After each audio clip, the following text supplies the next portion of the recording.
닫혀진 마음을 열어주시고 우리의 소망 되신 주님을 함께 찬양하며 나아가겠습니다.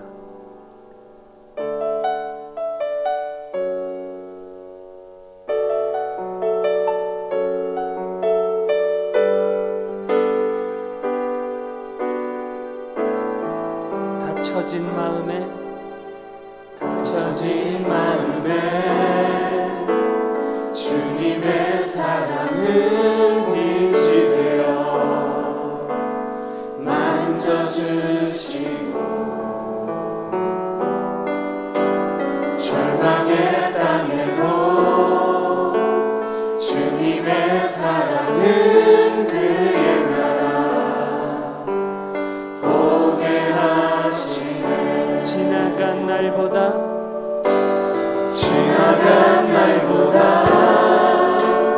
허락한 오늘에 또 새로운 은혜 주시니 영원히 빛나는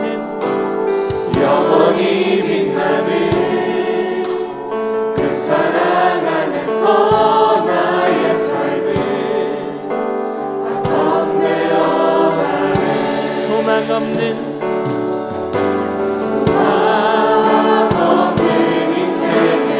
아픔 속에도 내 아버지 주님의 사랑 노래하리라. 세월 지나 세상이 끝난다 해도 나 오직 주를 찬양하리라. 닫혀진 마음에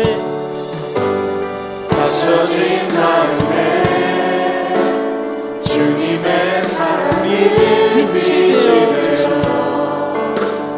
만져주시고 절망의 땅에도 주님의 사랑은 그의 나라 보게 하시네. 지나간 날보다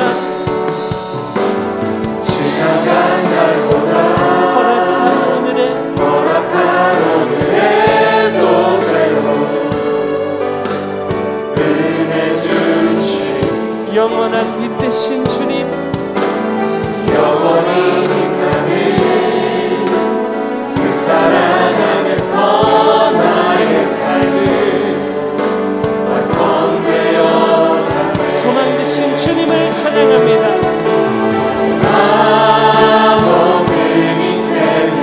아픔 속에도 내 아버지 주님의 사랑 노래하리라. 세월 지나 세상이 끝난다 해도 나 오직 주를 찬양하리. 소망 없는 인생에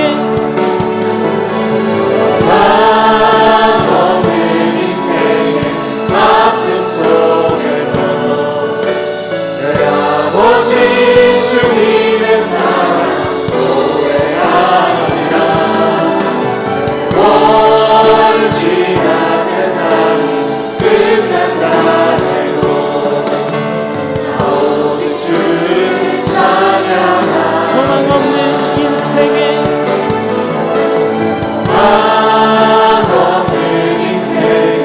아픔 속에도 내 아버지 주님의 사랑 노래하리라. 세월 지나 세상이 끝난다 해도 나 오직 주를 찬양하리. 그 심령에 다 볼 수 없고 그 심령에 다 볼 수 없고 작은 곳 안에 지쳐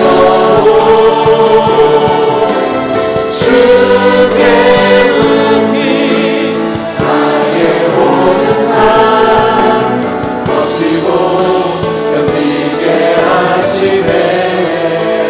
은혜 아니면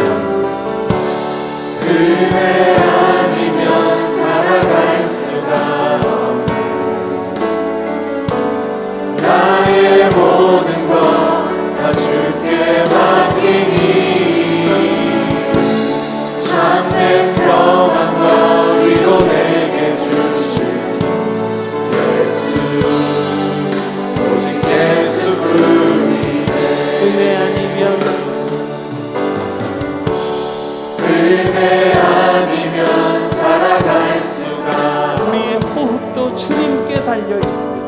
복음마저도 다 주의 것이니 세상 평안과 위로 내게 없어도 예수 오직 예수뿐이네. 그 신계회 그 징계에 다 볼 수도 없고 작은 고난에 지쳐온 주께 묶인 나의 모든 삶 버티고 견디게 그 하시네. 신계회 가볼 수도 없고 그 징계에 다 볼 수도 없고 작은 고난에 지쳐온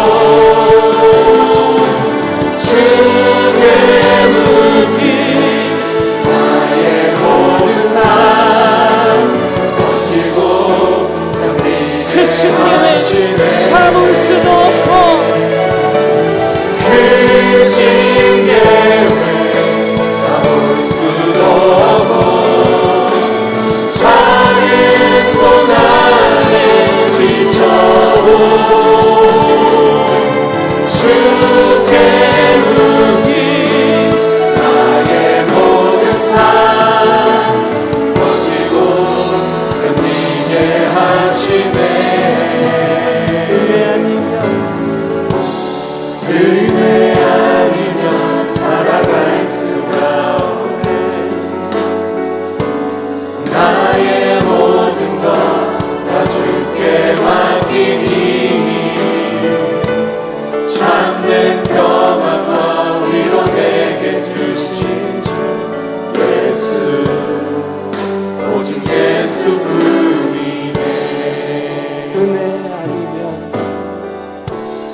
은혜 아니면 살아갈 수가 나의 모든 것 나의 모든 것 다 주께 맡기니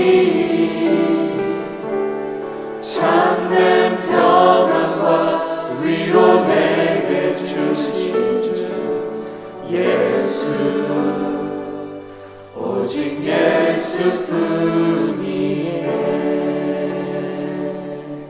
이 시간 함께 기도하며 나아가실 때 이 거룩한 주일 예배를 통해 하늘의 하나님께서 주시는 그 참된 평화와 위로를 누리는 시간이 되게 달라고 기도하시고, 특별히 말씀 선포하시는 담임 목사님 가운데 하늘의 능력과 은혜로 역사하여 달라고 우리 시간 예배를 위해 기도하며 나아가겠습니다.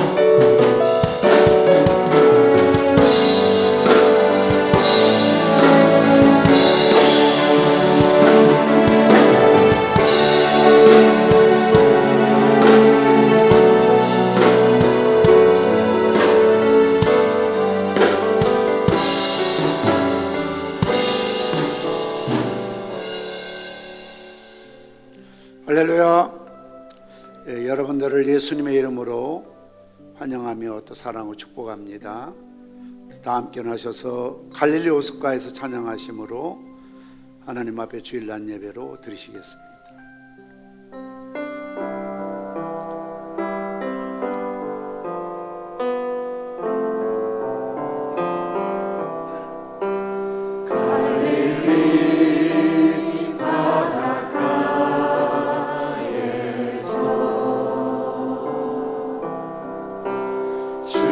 주님은 시몬에게 물으셨네.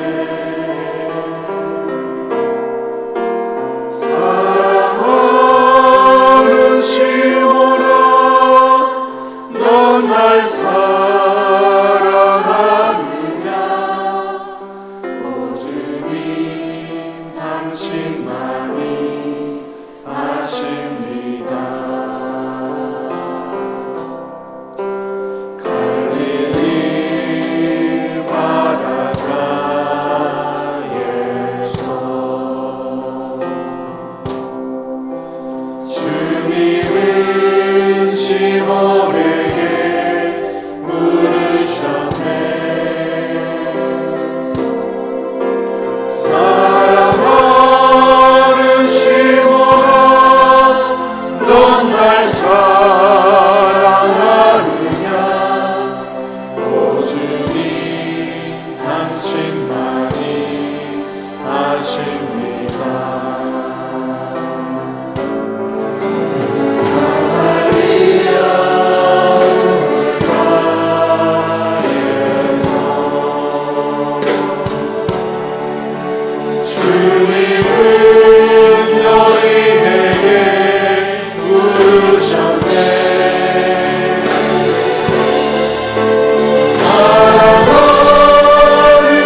사랑하는 시몬아,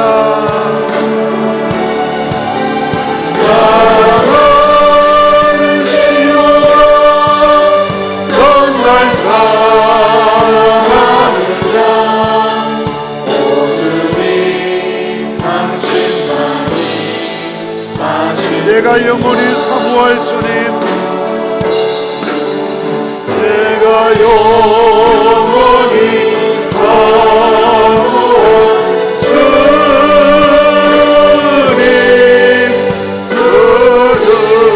부드러운 그 모습을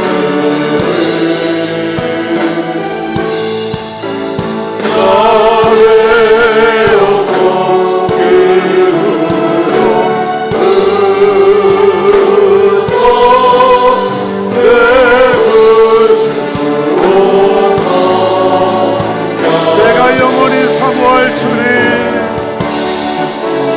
내가 영원히 사모할 주님,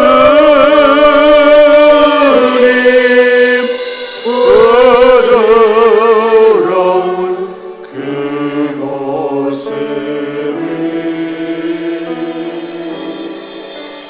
나 외롭고 그 후로부터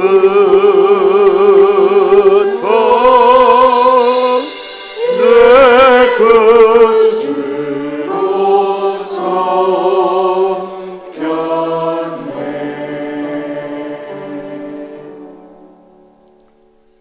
만국의 족속들아, 영광과 권능을 여호와께 돌릴지어다. 여호와께 돌릴지어다. 여호와 이름에 합당한 영광을 그에게 돌릴지어다. 예물을 들고 그의 궁정에 들어갈지어다. 아름답고 거룩한 것으로 여호와께 예배할지어다. 온 땅이여 그 앞에서 떨지어다. 모든 나라 가운데서 이르기를 여호와께서 다스리시니 세계가 굳게 서고 흔들리지 않으리라. 그가 만민을 공평하게 심판하시리라 할지로다. 아멘. 세세 무궁토록 홀로 예배를 받으시기 합당하신 존귀하신 아버지 하나님, 죄로 인하여 죽을 수밖에 없었던 저희들을 예수님의 십자가의 은혜로 구원받게 하시고 때마다 시마다 성령님으로 인도하여 주시니 진심으로 감사합니다.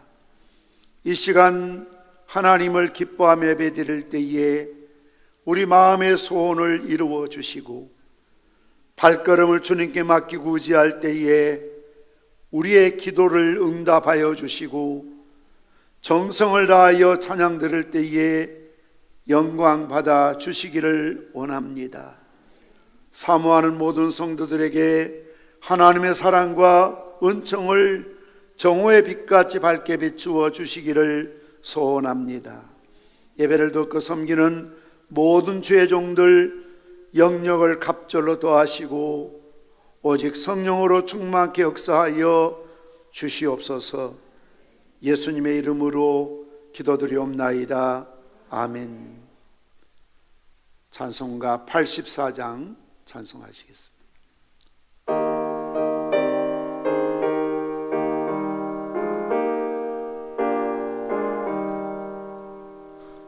세상이 깜깜하여서 잠빛이 없었더니 그는 나는 영원 나타나 온 세상 빛이었네. 영광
영광의 주 이 세상의 빛은 오직 주 예수님. 교동문 42번 시편 98편의 내용을 교독하시겠습니다. 42번입니다. 새 노래로 여호와께 찬송하라. 그는 기이한 일을 행하사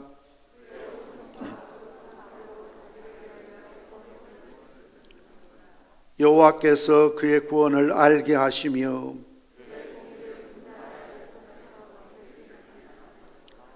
그가 이스라엘 집에 베푸신 인자와 성실을 기억하셨으므로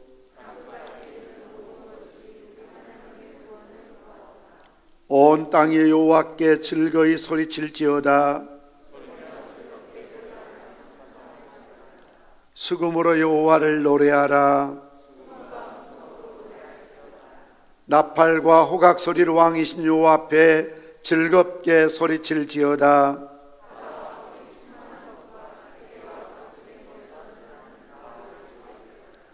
여호와 앞에서 큰 물은 박수할지어다. 산악이 함께 즐겁게 노래할지어다. 아멘. 사도신경으로 신앙 고백하십니다.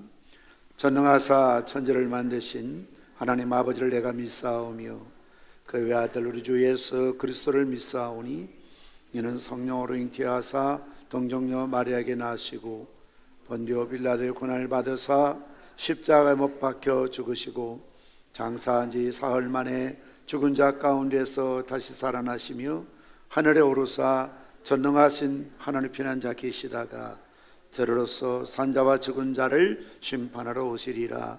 성령을 믿사오며 거룩한 공회와 성도가 서로 교통하는 것과 죄를 사하여 주시는 것과 몸이 다시 사는 것과 영원히 사는 것을 믿사옵나이다.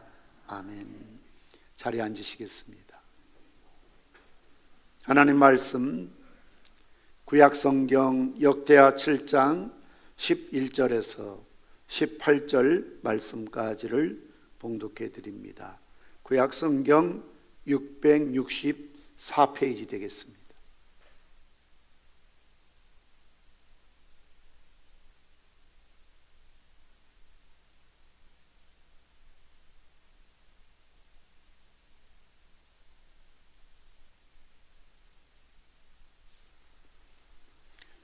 역대하 7장 11절에서 18절 말씀까지를 봉독해 드립니다. 솔로몬이 여호와의 전과 왕궁 건축을 마치고 솔로몬의 심정에 여호와의 전과 자기의 궁궐에 그가 이루고자 한 것을 다 형통하게 이루니라. 밤에 여호와께서 솔로몬에게 나타나사 그에게 이르시되 내가 이미 내 기도를 듣고 이곳을 택하여 내게 제사하는 성전을 삼았으니 혹 내가 하늘을 닫고 비를 내리지 아니하거나 혹 메뚜기들에게 토산을 먹게 하거나 혹 전염병이 내 백성 가운데 유행하게 할 때에 내 이름으로 일컫는 내 백성이 그들의 악한 길에서 떠나 스스로 낮추고 기도하여 내 얼굴을 찾으면 내가 하늘에서 듣고 그들의 죄를 사하고 그들의 땅을 고칠지라. 이제 이곳에서 하는 기도에 내가 눈을 들고 귀를 기울이리니 이는 내가 이미 이 성전을 택하고 거룩하게 하여 내 이름을 여기에 영원히 있게 하였음이라. 내 눈과 내 마음이 항상 여기에 있으리라. 내가 만일 내 앞에서 행하기를 내 아버지 다윗이 행한 것 같이 하여 내가 내게 명령한 모든 것을 행하여 내 율례와 법규를 지키면 내가 내 나라 왕위를 견고하게 하되 전에 내가 내 아버지 다윗과 언약하기를 이스라엘을 다스릴 자가 내게서 끊어지지 아니하리라 한 대로 하리라. 아멘. 예배드리기에서 교회에 나오신 많은 분들 가운데 다양한 모습을 재미있게 표현한 것을 보았습니다. 출장파가 있다고 하네요. 몸은 교회에 왔지만 생각은 세상에 가 있는 출장파가 있다는 것입니다. 교종파도 있답니다. 주보의 밑줄까지 그으며 틀린 곳을 찾아 주일날 교회만 오면 혹시 어디 주보 오타가 없나 교종보는 그런 사명을 갖는 분들이 있다는 것이죠. 수면파도 있습니다. 예배 시간만 되면 그래도 찬송할 때까지는 어떻게 버티고 앉아 계시는데 설교만 시작되면 졸기 시작하고 주무시는 분들이 있다는 것이죠. 안절부절파도 있답니다. 뭐가 그렇게 바쁜지 계속 시계를 쳐다보고 그냥 안절부절하는 겁니다. 붕어파도 있다고 하네요. 찬양 시간에 입은 열지 않고 붕어처럼 입만 벙긋벙긋 하는 붕어파도 있습니다. 특히 요즘 많이 있겠네요. 마스크를 끼고 찬양하고 숨쉬기가 힘드니까 그냥 붕어파도 입도 안 보여요. 찬송을 하고 계시는지 그냥 입 다물고 계시는지 알 수 없지만 마스크 없을 때는 미안하니까 그냥 입만 뻥긋뻥긋 열었다 닫았다는 붕어파도 있답니다. 점검파도 있답니다. 오늘 목사님 설교 잘하시나 못하시나 체크하는 점검파, 채점하고 앉아 있는 거지요. 은혜 받을 생각하지 않고 자꾸 평가하기 위해서, 감시하기 위해서 나온 그런 점검파가 있답니다. 기회주의파도 있답니다. 기도 시간을 노려 묵상에 잠기는 기회주의파를 말합니다. 회의파도 있습니다. 예배 후에 있을 회의만을 생각하는 회의파가 있다는 것이죠. 청각장애인파도 있답니다. 옆 사람과 쪽지나 문자를 주고받으면서 대화하는, 마치 입은 닫고 귀는 못 듣는 것처럼 그렇게 서로 의사소통하는 사람들도 교인들 예배 중에 있다는 것이죠. 경비파도 있습니다. 교회에 참석하면 예배에 집중할 일이지 자꾸 좌우를 살피고 앞뒤를 살피면서 누가 왔나 안 왔나, 그런 일은 우리 직원들이 할 테니까요. 여러분들 너무 그런데 그렇게 마음 뺏기면서 설교 시간, 예배 시간에 자꾸 두리번거리면서 누구 찾고 경비하는 아저씨처럼 그러지 말라는 거지요. 저는 우리 평산교인들, 오늘 또 예배에 참여한 여러분들이 10개나 있는 파가 아니라 정말 예배 시간에 열심히 드리는 열심파, 진실하게 기도하는 진실파, 정말 주님을 사모하며 영과 진리로 드리는 영파가 되시기를 주님의 이름으로 축원합니다. 그러나 앞에서 드리는 이런 10가지 파에 속하는 사람들은 한마디로 마당신자라고 하는 거예요. 마당신자. 그 근거는 이사야 1장 11절 이하의 말씀 보면 여호와께서 말씀하시되 너희의 무수한 재물이 내게 무엇이 유익하뇨? 나는 순양의 번제와 살찐 짐승의 기름에 배불렀고 나는 소송아지나 어린 양이나 순염소의 피를 기뻐하지 아니하노라. 너희가 내 앞에 보이려 오니 이것을 누가 너희에게 요구하였느냐? 내 마당만 밟을 뿐이니라. 내 마당만 밟는, 그 몸은 성소에 들어가 있지만 하나님과의 아무 관계없는 성전들만 밟고 왔다 가는 그런 불쌍한 영혼들이 있다는 것이지요. 그러나 오늘 본문의 말씀에 등장하는 것처럼 정말 솔로몬이 성전을 지어 봉헌하고 1,000번제를 드렸더니 하나님께서 그것을 기쁘게 흠양하시고 응답해 주시는 그런 놀라운 사건을 본문은 기록하고 있습니다. 다윗이 그렇게 주님을 사랑하고 성전 짓기를 갈망했지만 하나님께서는 허락지 않으십니다. 네가 군인으로 그동안 전쟁에서 많은 피를 흘리겠지 않느냐. 하나님의 성전은 평화를 상징해야 되는데 네가 그렇게 사람을 많이 죽였으니 네 손으로는 내 거룩한 성전을 지을 수가 없다. 네 아들을 통해서 성전을 짓게 하겠다라는 이야기를 듣지요. 이 말을 들은 후로 다윗은 삐지거나 시험에 들지 않고 수용을 하고 아들 솔로몬이 성전을 짓도록 모든 재물과 재료를 준비해서 성전을 지을 때 그런 엄청난 예산이 들어가지만 너무나 많이 들어와서 나중에는 백성들에게 제발 좀 이제 그만 좀 가지고 오라고 당부할 정도로 많은 것들을 다윗이 준비했던 것을 볼 수가 있습니다. 이제 성전이 완공한 후에 제일 먼저 했던 일은 여호와의 언약궤를 성전 지성소에 안치하는 일이었지요. 언약궤는 만나와 아론의 쌍난 지팡이와 십계명이 새겨진 돌판이 담겨 있었습니다. 언약궤는 바로 하나님의 임재의 상징이었습니다. 이 언약궤를 모셔오기 위해서 대규모 찬양대를 동원합니다. 드디어 하나님의 언약궤가 성전에 안치되는 순간 여호와의 영광이 성전에 가득했다라고 기록하고 있습니다.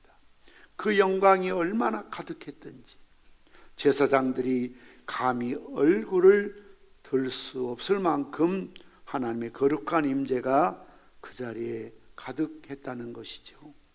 바로 구약의 성전이 오늘 신약시대에 예수님께서 피로 값주고 세우신 교회입니다. 그러므로 이 교회 안에 하나님의 임재가 거룩함이 가득해야 될 줄 믿습니다. 그리고 하나님께서 오늘 솔로몬에게 밤에 나타나사 주신 말씀들을 통해서 우리 하나님이 어떤 하나님이시고 무엇을 기뻐하시는가를 세 가지로 나누어서 말씀을 드리고자 합니다. 첫째로 하나님은 제사를 받으시는, 요즘으로 말하면 예배를 기쁘게 받으시는 하나님이시라는 사실을 밝히고 있습니다. 역대하 7장 12절 오늘 본 말씀 보시면 밤에 여호와께서 솔로몬에 나타나사 그에게 이르시되 내가 이미 내 기도를 듣고 이것을 택하여 내게 제사하는 성전을 삼았으니. 역대하 6장 이하의 말씀 보면 성전을 봉헌하면서 솔로몬이 6장 12절부터 42절 긴 그런 내용의 기도를 하나님께 드렸던 것을 볼 수가 있습니다. 그래서 하나님께서 이미 그런 솔로몬의 기도를 들으셨다는 거죠. 그리고 이곳 솔로몬 성전을 택하여 내게 제사하는 성전을 삼았다라고 말씀하고 있습니다. 아무리 솔로몬이 성전을 아름답게 멋지게 7년 반 동안 지었다 할지라도 하나님이 그곳에 임재하지 않으시면, 하나님께서 그곳에 드린 제사를 받지 않으신다면 아무 의미가 없잖아요. 우리가 예배드리게 모였지만 하나님께서 이 예배를 받으시지 않는다면, 우리끼리 모였다가 즐기고 보고 흩어진다면 마당 신자가 될 수밖에 없다는 것이죠. 그러나 하나님께서는 그것을 택하셔서 내게 제사하는 성전을 삼았다라고 말씀해 주신 것입니다. 이 말씀에 대해서 박윤선 박사님은 하나님께서 하나님의 성전에서 영적으로 자기 백성을 만나 주신다라는 의미라고 해석을 했습니다. 그러니 하나님께서 솔로몬 성전에 제사 드리는 그 제사를 받으시고 제사 드리는 사람들을 영적으로 그곳에서 만나 주시겠다라는 의미라는 것이죠. 주경학자인 J. 하몬드 박사님은 하나님께서 성전을 보호하여 주신다라는 의미다라고 말씀하고 있습니다.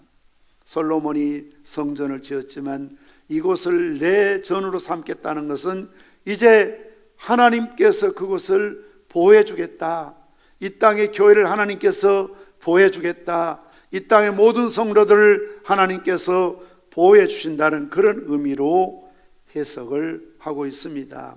전자 박윤선 박사님은 원문을 정확하게 해석했다면 후자 제이 하몬드 박사님은 더욱 폭넓은 의미로 파악하는 견해로서 두 견해 모두 취해야 될 좋은 해석이 되는 것입니다.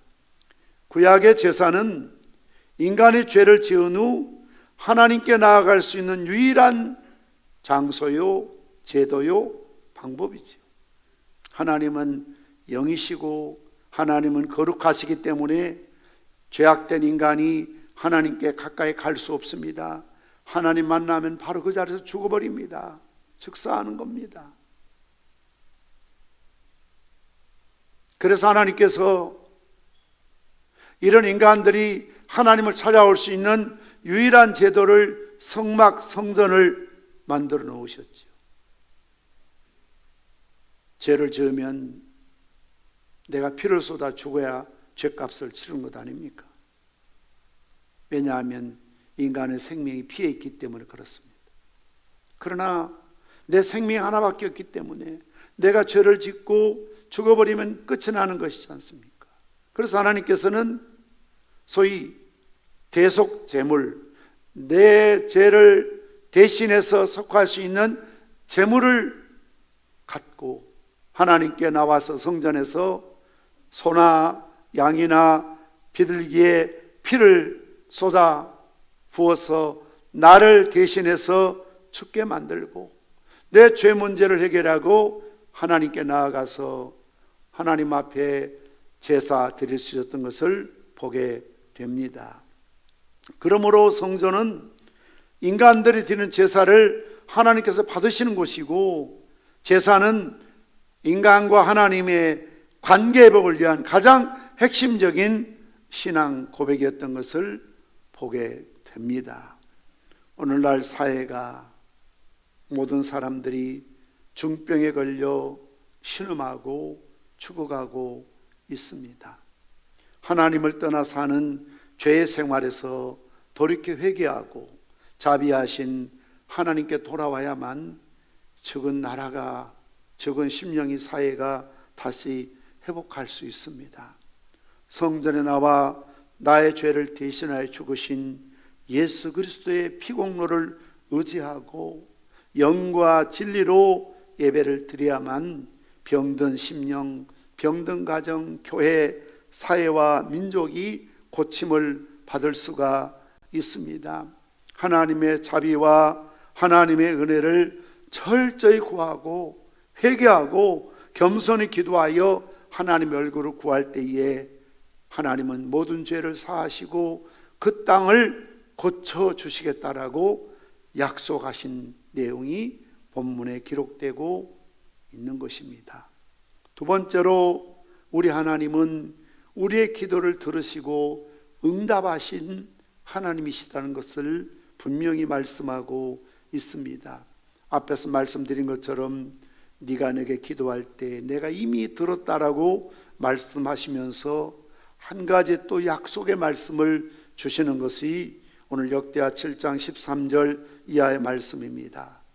혹 내가 하늘 닫고 비를 내리지 아니하거나 혹 메뚜기들에게 토산을 먹게 하거나 혹 전염병이 내 백성 가운데 유행하게 할 때에 내 이름으로 일컫는 내 백성이 그들의 악한 길에서 떠나 스스로 낮추고 기도하여 내 얼굴을 찾으면 내가 하늘에서 듣고 그들의 죄를 사하고 그들의 땅을 고칠지라.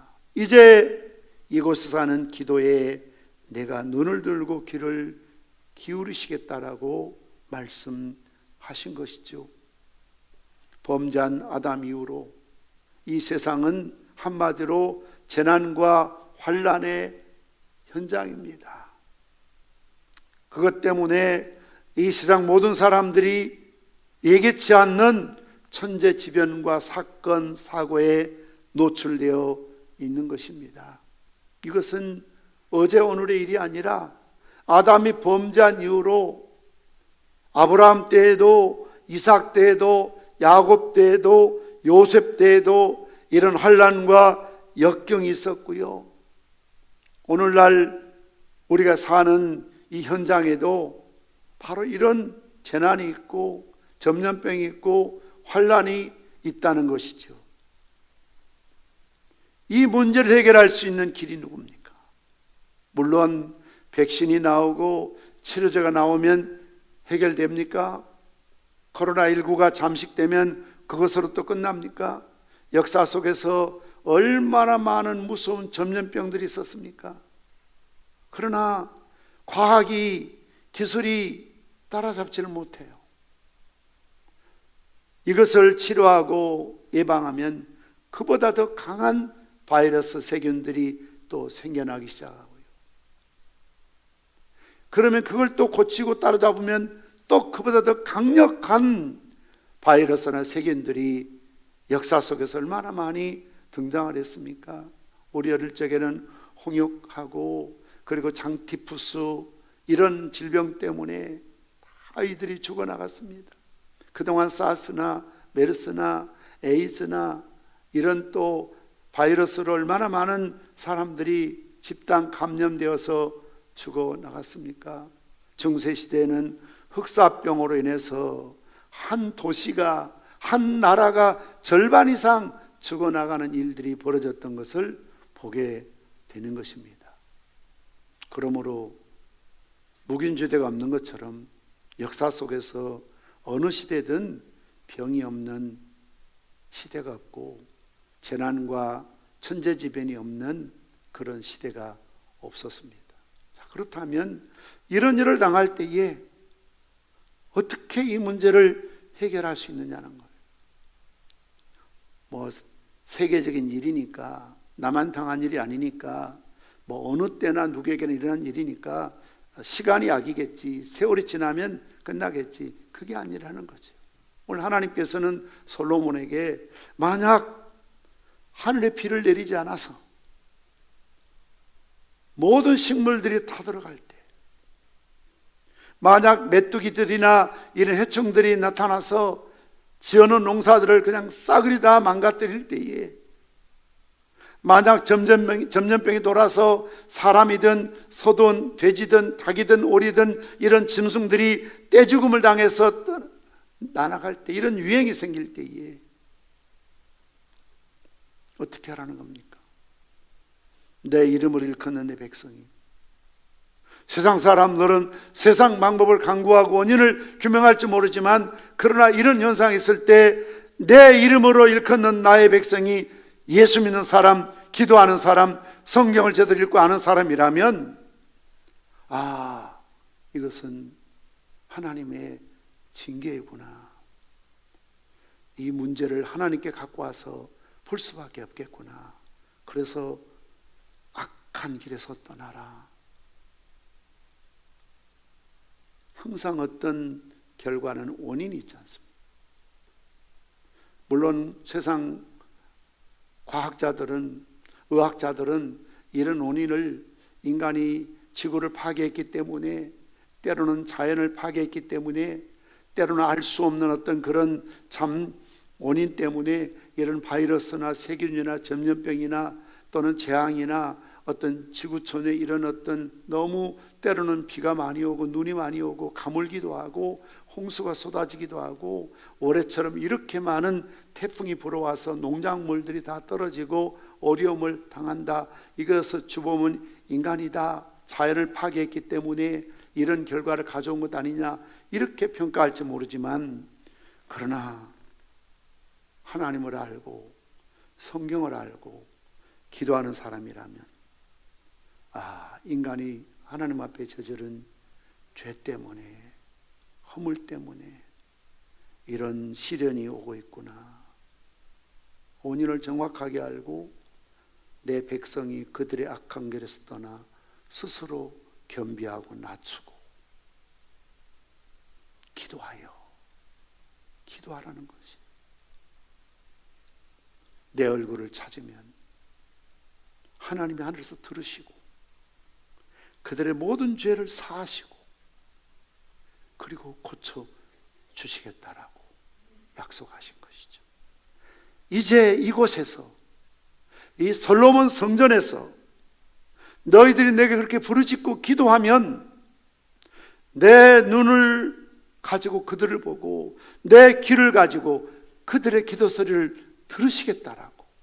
다시 말씀드리면 이런 고난과 이런 시련과 천지지변과 어떤 재앙이나 전염병이 있을 때에 세상 사람들은 동분서주하고 원인을 규명하거나 규명하지 못하고 다른 방법을 찾고 이렇게 난리굿을 지길지 모르지만, 그러나 너희들은 교회 와서 하나님께 기도해라.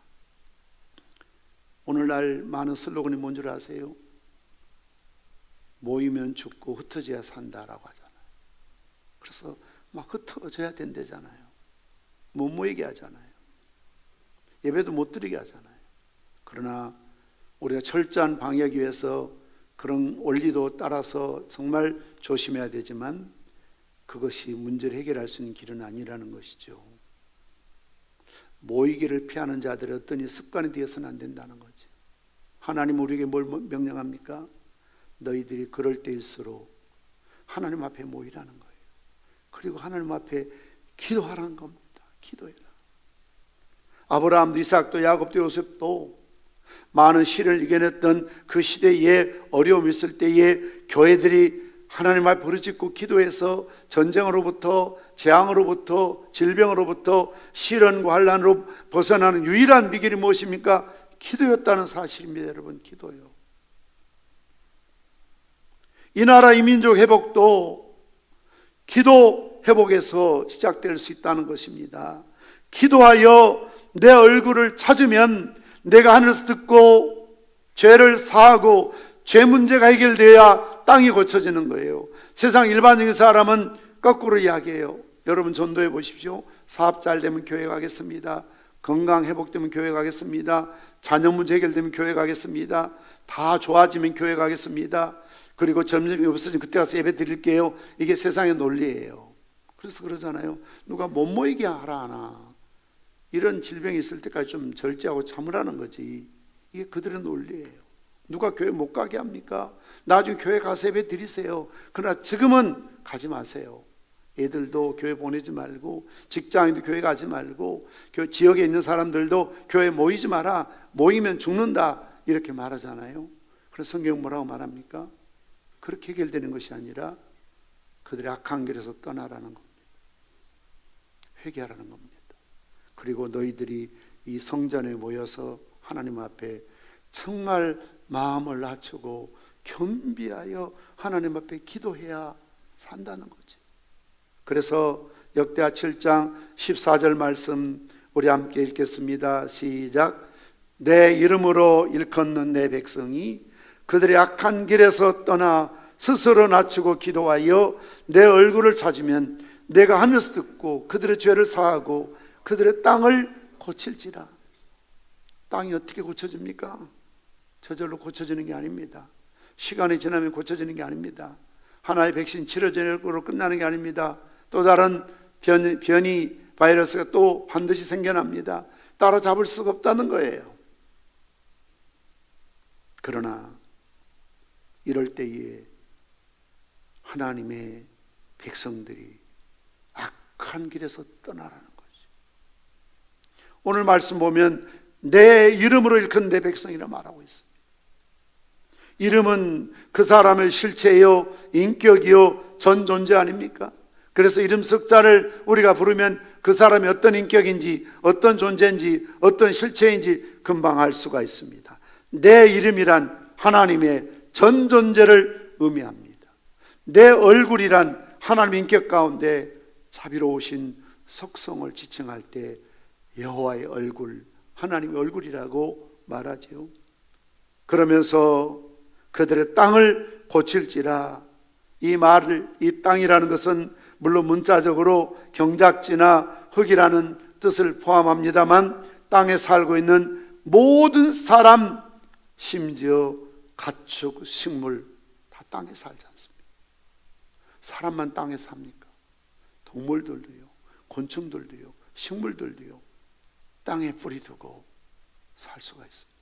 식물이 살아나야 곤충도 살고, 곤충이 살고 또 왕성해야만 이런 가축들도 살아날 수가 있고, 그래서 이런 자연계 질서 속에서 이 먹이 사슬 하나 없어지는 게 굉장히 이 환경과 자연을 파괴하는 원인이 된다는, 먹이 사슬이요.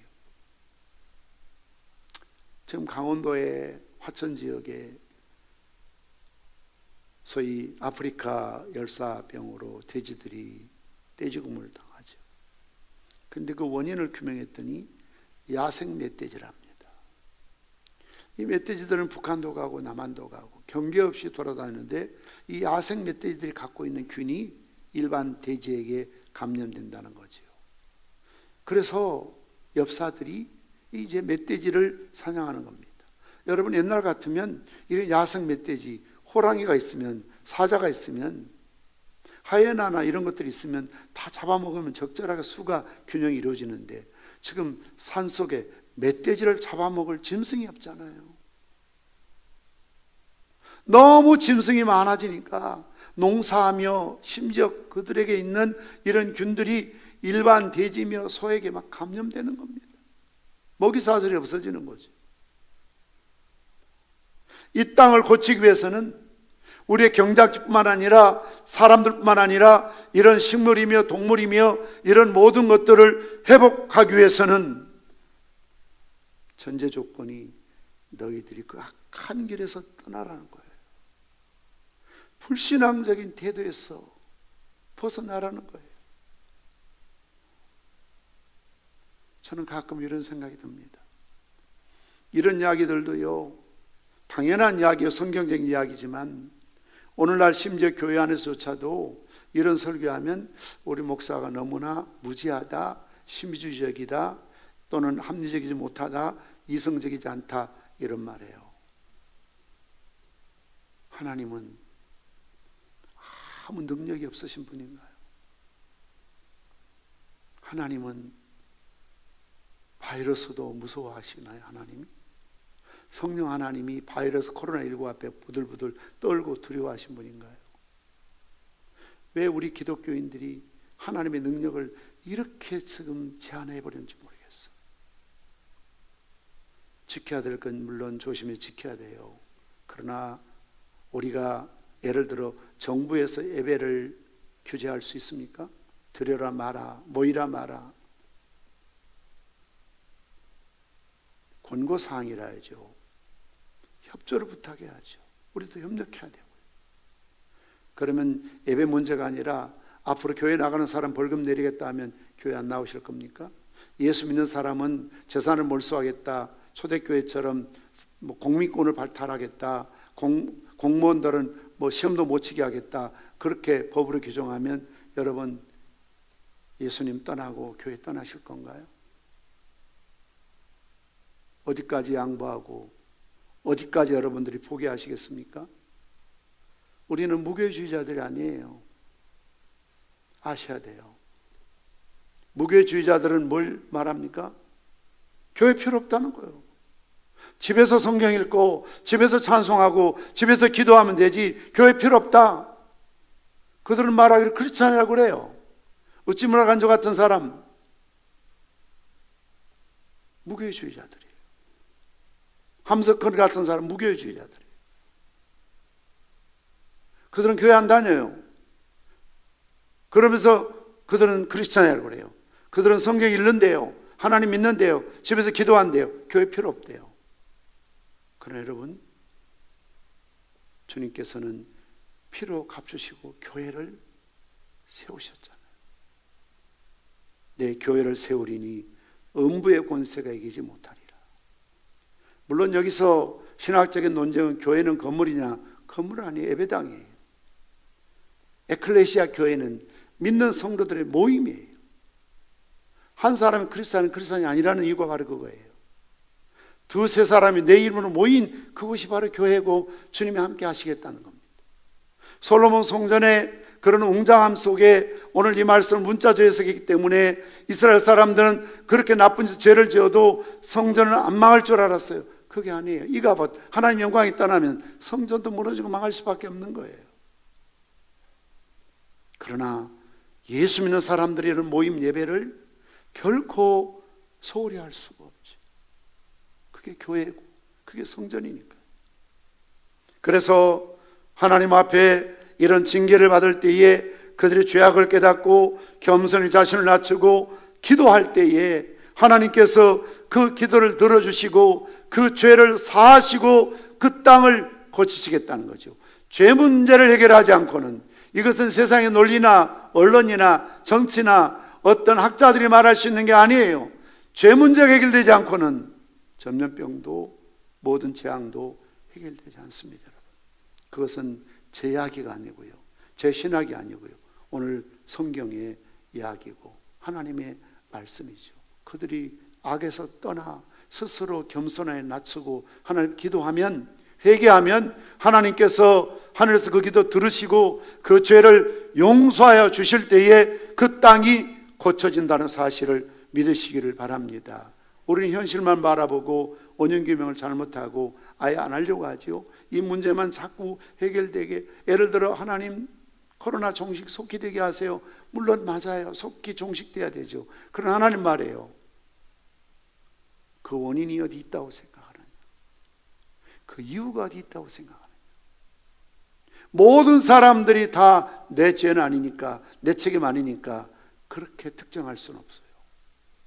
마치 니느웨의 연하가 회개를 외쳤을 때 왕이나 신하들이나 심지어 짐승까지 금식하며 하나님 앞에 회개할 때 그 니느웨의 성을 다시 살려주셨던 것처럼 대통령을 비롯해서 모든 장관, 국회의원들, 지도자들, 특히 한국교회 영적인 주자들, 우리 목사님, 장로님, 모든 성도들이 하나님 앞에서 하나님, 우리 조상들의 죄를, 이 민족의 죄를, 우리의 죄악을 용서해 주십시오. 항상 부흥운동은 회개운동에서부터 시작돼요. 회개 없는 부흥은 부흥이 아니에요. 돌이켜 회개하는 것입니다. 남을 탓하기 전에, 누구를 욕하고 책임을 전가하기 전에 내 탓입니다, 내 잘못입니다, 우리 허물입니다.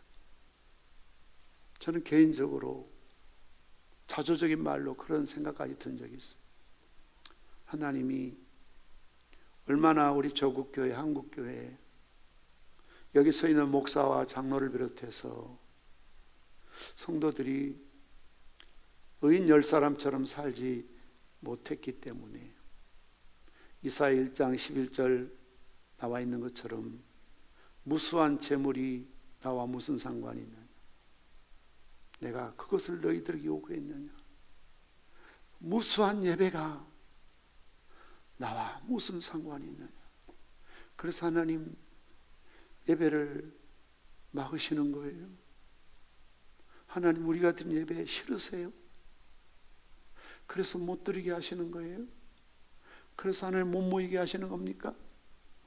겉으로는 정부에서 방역당국이 지침위에서 못 모이게 하고 또 예배를 못 드리게 하고 그렇게 지침하는 것 같지만, 저는 한편 하나님 우리가 드린 예배가 하나님 앞에 얼마나 모순된 예배였으면, 거짓된 예배였으면, 형식적인 예배였으면, 죄와 함께 드리는 예배였으면 하나님이 싫으셔서 그 예배조차도 받으시기를 원치 않으셔서 하나님 막으시는 거예요. 너무 안타까워서 그런 생각이 들어서 울며 기도한 적이 있습니다. 하나님, 우리가 온전한 예배, 거룩한 예배, 진실된 예배를 드려야 되는데 얼마나 한국교회가 예배가 많지만 형식적이었으면 앞에서 말씀드린 그런 교인들이 10가지 화처럼 들어와서 예배에 집중하지 않고 헛하는 것에 마음과 생각을 빼앗기고, 몸은 교회에 가 있지만 그 마음이 세상에 가 있고 직장에 가 있고 일터에 가 있고 예배 후에 오늘 오후에 누구 만날 사람한테 벌써 마음이 가 있다면 몸은 와 있지만 이미 마음은 출장 가고 없잖아요. 오늘도 나오는 게 부담스럽지만 하도 목사님이 뭘 할 것 같으니까 어쩔 수 없이 누군가의 사람에게 보이려고 눈치 때문에 나왔다면 하나님 뭘 하시겠어요? 네가 나를 보기 위해서 나왔느냐? 예배자로 나왔느냐? 아니면은 마당 뜰만 밟는 형식적인 위선적인 예배자냐? 돌이키라는 거죠. 2차 세계대전을 승리를 이끌었던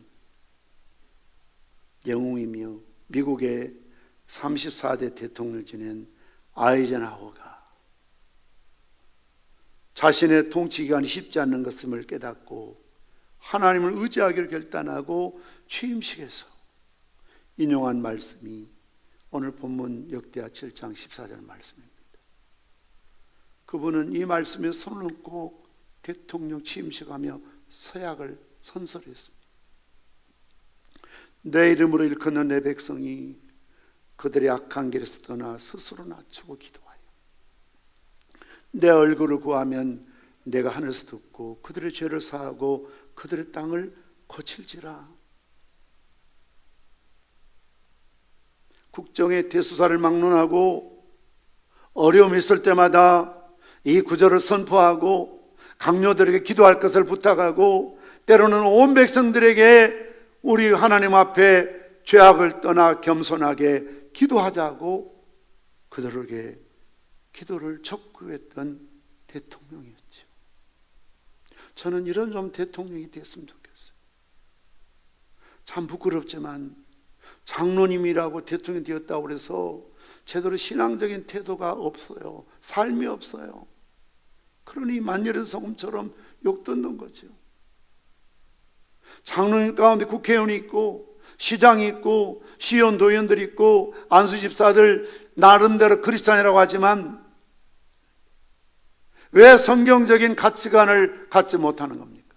예를 들어 차별금지법이 성경적으로 문제 있다면 여야를 떠나서 반대하지 당론에 왜 따르는 겁니까? 성경에 따라야 됩니까? 아니 교회 다니는 안수집사요 교인이라면 명백한 일인데 당론을 따라야 됩니까? 성경의 말씀대로 순종해야 됩니까? 아이젠하워는 그런 분이 아니었어요. 정파를 떠나서 국가가 어려울 때는 우리 모두 회개하자.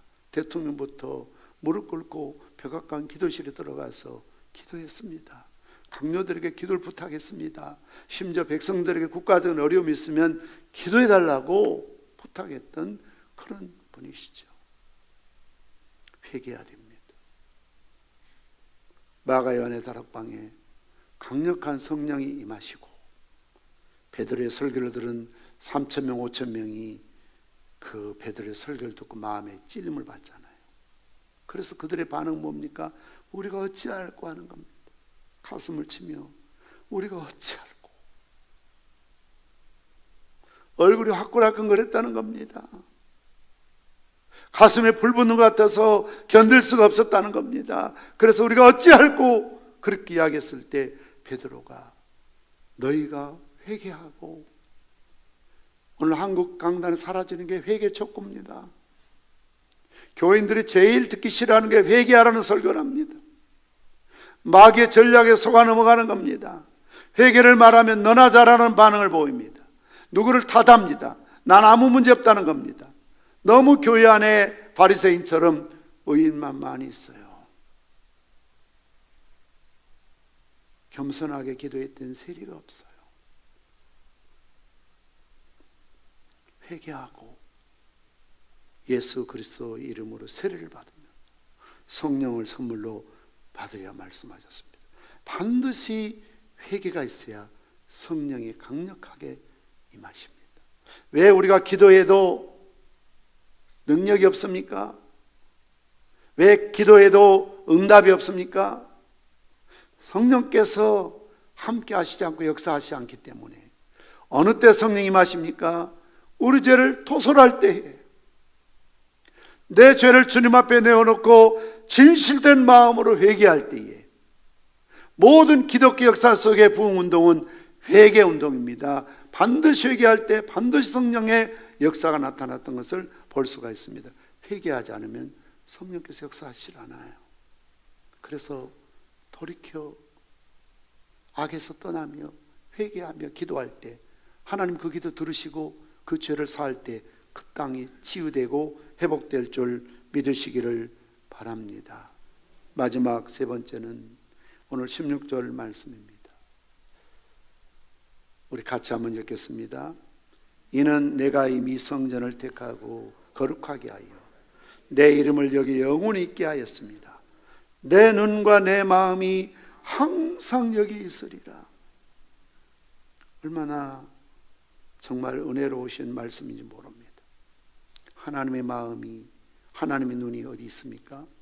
이 성전에 있다는 겁니다. 물론 하나님은 무소부재하세요. 성전에 갇혀 계신 분이 아니에요. 교회 안에만 계신 분이 아니에요. 그러나 하나님이 아니 계신 것이 없지만 분명한 말씀은 내 마음이 여기에 있고 내 눈이 여기 있다는 거죠. 겉에 드러난 건물 안에 있다는 것이 아니고요. 이 백성들이 돌이켜 회개하며 진실된 마음으로 하나님 앞에 제사 드리는 곳, 예배 드리는 그 현장에 하나님의 마음이 있고 하나님의 귀가 있고 하나님의 눈이 있음을 믿으시기를 바랍니다. 오늘날로 말하면 하나님께서 이 땅에 교회를 세우신 겁니다. 우리 기독교 2000년의 역사 속에서 로마나 또는 세계 강대국들이, 독재국가들이, 공산국가들이 계속해서 탁해 삼은 것이 교회 문 닫게 하는 겁니다. 교회를 무너뜨리게 하는 겁니다. 십자가를 뜯어냈습니다.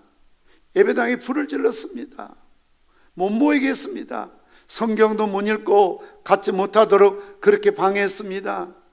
그러나 하나님의 마음이 교회에 있고 하나님의 눈이 성전에 있다는 것은 목사나 장로님이나 교인들이 교회를 지킬 수 있는 것이 아니고요.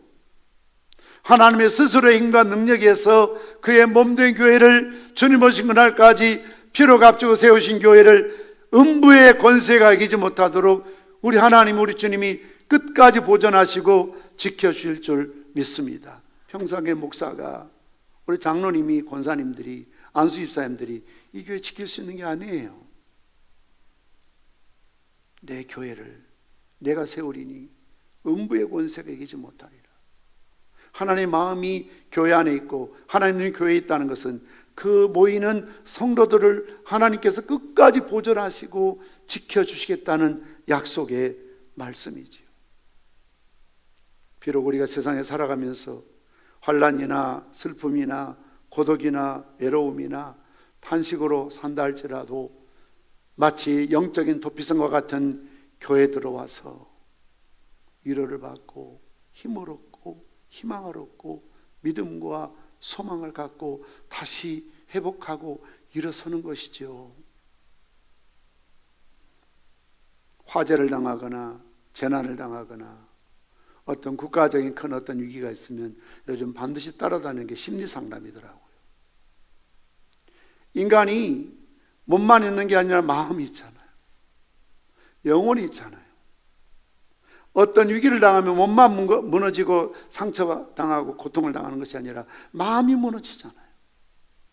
영혼이 상처를 받잖아요. 그래서 어떤 큰 일이 있으면, 트라우마가 생기면 반드시 요즘은 심리 상담을 하는데요. 우리는 그 선을 넘어서야 되죠. 심리 상담 정도로 해결되는 문제가 아니고요. 우리 영혼이 회복되기 위해서는 우리 영혼을 지으신 하나님의 손에 의해서, 하나님의 능력에 의해서, 그 손길에 의해서 우리의 상처난 영혼이, 병든 영혼이, 절망과 좌절의 영혼이, 우울한 마음들이 주의 능력으로 회복되어서 떠오르는 태양처럼, 정오의 빛처럼 힘을 얻고 능력 있게, 그래서 독수리의 날개짓 물랑 같은 새 힘으로 회복될 줄 믿으시기를 바랍니다. 그래서 하나님의 눈이, 하나님의 마음이 교회 안에 있는 것입니다. 성도들 앞으로 나오시기를 바랍니다. 오늘 말씀을 통해서 우리 하나님이 어떤 분이시고 무엇을 요구하시는가? 첫째, 하나님은 예배를 받으시는 분입니다. 영과 진리로 예배하는 자들을 찾으시는 겁니다. 예배는 성전 안에서, 교회 안에서 이루어집니다.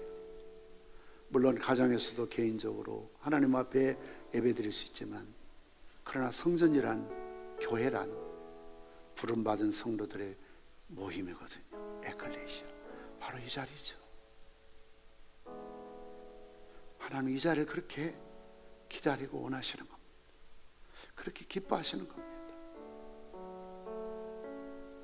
이것을 택하여 내게 제사하는, 예배하는 성전을 삼으시기 위해서 솔로몬 성전을 짓게 하시고, 그것을 하나님이 기뻐하시기 영광이 나타났던 것을 볼 수가 있습니다.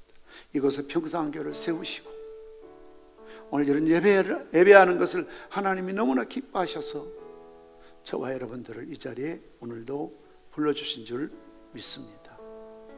우리가 모여서 해야 될 가장 중요한 일은 기도하는 일입니다. 기도할 때에 악에서 떠나 돌이켜야 됩니다. 겸손해야 됩니다.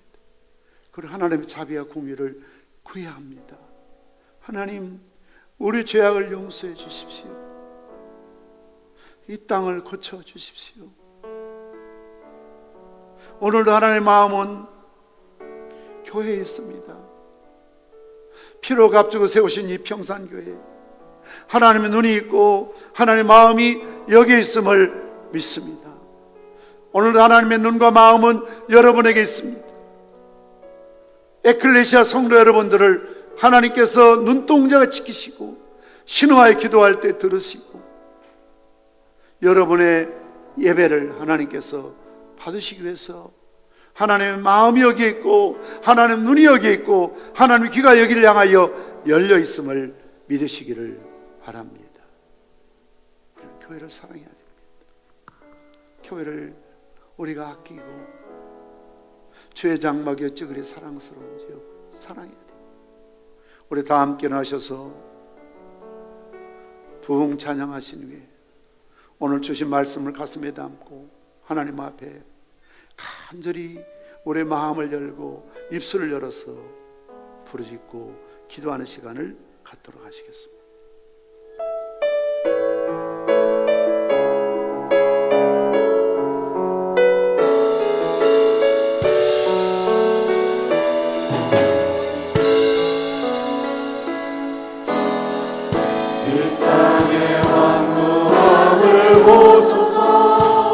하늘의 하나님, 긍휼을 베푸시는 주여, 우리의 죄악 용서하소서. 이 땅 고쳐 주소서. 이제 우리 모두 하나되어 무너진 기초, 무너진 예배를 다시 회복해야 됩니다. 기초를 다시 쌓을 때 우리의 우상들을 태우시. 성령의 불 임하소서. 공의 불길 타오르게 하소서. 진리의 말씀 이 땅 새롭게 하소서. 은혜의 강물 흐르게 하소서.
아버지여 고쳐주소서. 이 나라 주의 것 되게 하소서. 주 하나님 간절히 기도하오니 상하고 병든 이 땅 우리의 심령을 오늘 이 시간 새롭게 하여 주시옵소서. 우리 주여 세 번 부르짖고 뜨겁게 합심으로 기도하십니다. 주여 주여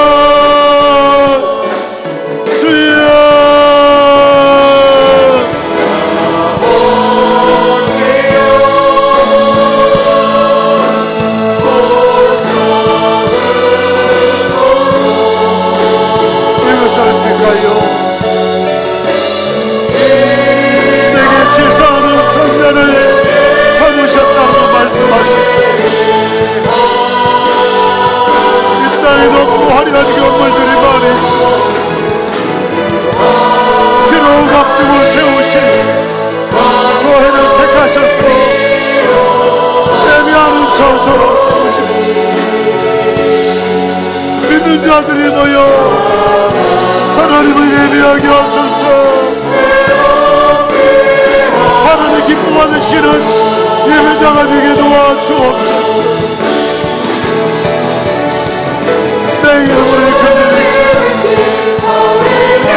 그들 약한 길에서 떠나 스스로 낮추고 기도하며 내 얼굴을 찾으며 내가 하늘을 쓰고 그들의 죄를 사하고 그들의 땅을 바칠지라 말씀하시옵소서. 이 백성이 악한 길에서 떠나게 하옵소서. 하나님을 대적한 악한 길에서 하나님을 무시하는 악한 길에서 하나님을 비웃고욕하는 악한 길에서 떠나게 하옵소서.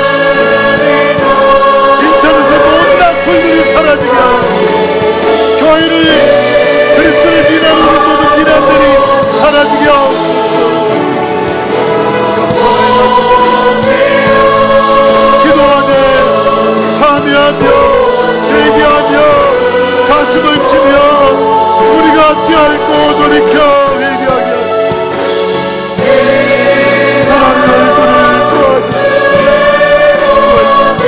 하늘의 하나님 우리의 기도를 들으시고 우리 죄를 사하소서. 주님 같은 죄 주님 같은 죄 악한 죄를 용서하셔서 이 땅을 고쳐주시옵시고 이 문제를 살려주옵소서. 내가 이 성전을 제가 거룩하게 하여 내 이름을 영원히 여기 있게 하였습니다. 내 눈과 내 마음이 항상 여기 있습니다. 내 눈과 내 마음이 항상 평산 있게 하시고 우리 평산의 성전을 오하여 학교에 갈고 우리 주일 학교 학생들이 그 나와서 하나님을 예배하게 하시고 주님은 우리 역사에 가서 에스더와 같이 하나님을 찬송케 하소서. 하나님의 영광을 보게 하소서. 하나님의 거룩한 임재를 아버지의 시간을 결합하여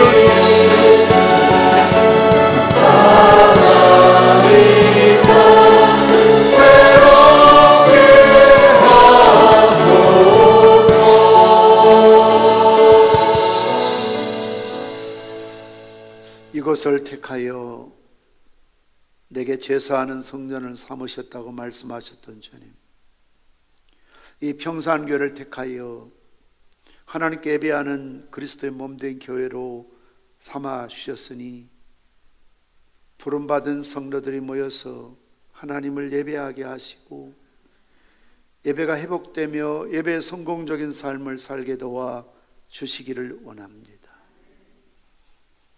우리 악한 길에 떠나 스스로 낮추며 기도하여 하나님 얼굴을 찾으며 구하게 하시고 그럴 때 하나님 하늘에서 들으시고 우리 죄를 사하여 주옵소서. 주홍 같은 죄, 진홍 같은 죄 용서하여 주시옵소서. 이 땅 고쳐 주시옵소서. 치료하여 주시옵소서. 회복하여 주시옵소서. 영이 살고 바르게 되어야 경제도 살고 국가도 살 줄 믿습니다. 먼저 그의 나라 그의 의를 구할 때 모든 것들을 더해 주실 줄 믿습니다.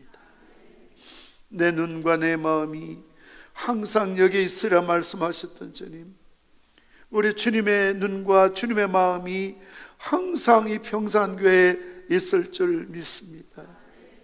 온 성도들 하나님 보호하시고 보존하시고 저들의 생명과 건강과 자녀와 생업을 지켜주시기를 원합니다. 아버지여 고쳐 주옵소서. 이 나라 주의 것 되게 하옵소서. 주 하나님 간절히 기도하오니 상한 이 땅 병든 이 땅 새롭게 하여 주시옵소서. 받은 바 은혜와 사랑을 감사하며 주님 앞에 귀한 예물 드립니다. 주일헌금, 11조헌금, 감사헌금, 1,000번제헌금, 선교헌금 드리오니 하나님 받으셔서 욥에 걸어가신 그와 그의 집과 그의 모든 소유물을 울타리로 두르심같이 하나님께서 저들이 하는 바를 복되게 하셔서 저들의 소유물이 땅에 넘치게 도와주시기를 원합니다. 온전한 11조를 드린 손길들 하늘문을 여셔서 복을 쌓을 것이 없도록 부어주시기를 원합니다.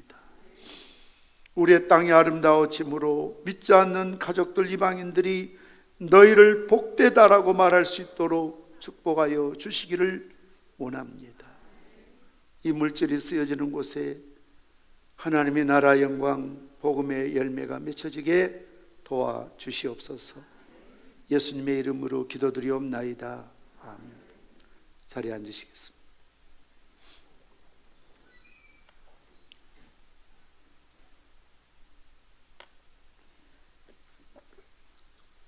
오늘 저희 평산교회 처음으로 출석하신 분들 진심으로 환영합니다.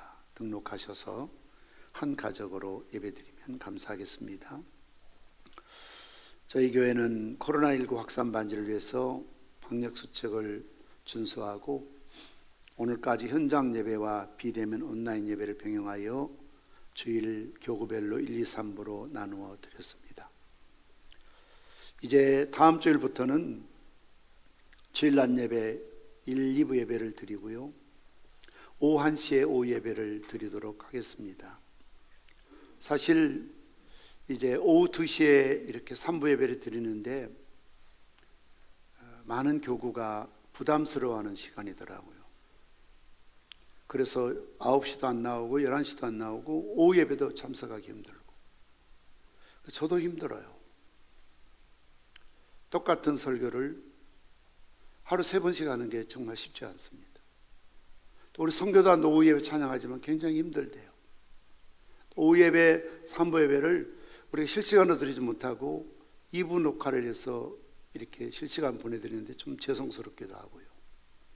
그래서 다음 주일부터는 9시, 11시 주일 낮 예배로 여러분들이 참여하시고 우리 적절한 장소를 배치해서 참석할 수 있도록 해드리고, 점심은 아직까지 할 수가 없으니까 정전처럼 1시 시간을 당겨드리되 빵이나 또는 떡이나 이렇게 간단히 드시고 예배 드리고 돌아가실 수 있도록 일단 10월 말까지는 그렇게 할 계획이고요. 그 다음 11월 1일 첫째 주가 되는데 우리가 다니엘 기도회를 지금 몇 년째 하고 있는데 올해부터는 주일날에도 우리가 다니엘 기도회를 참여하려고 합니다. 또 11월 1일 첫날이 주일이더라고요. 그래서 이제 주일 낮 예배 9시, 11시 예배만 드리고 집으로 돌아가셨다가 주일 저녁 예배라 생각하시고 8시부터 시작되는 다니엘 기도회를 11월 1일부터 21일까지 21일 동안 수요 예배, 철야를 또 새벽 기도를 대신해서 매일 저녁 좀 우리가 모여서 뜨겁게 좀 기도도 하고 좀 회복해야 될 것 같습니다. 그래서 다니엘 기도에 좀 집중할 수 있도록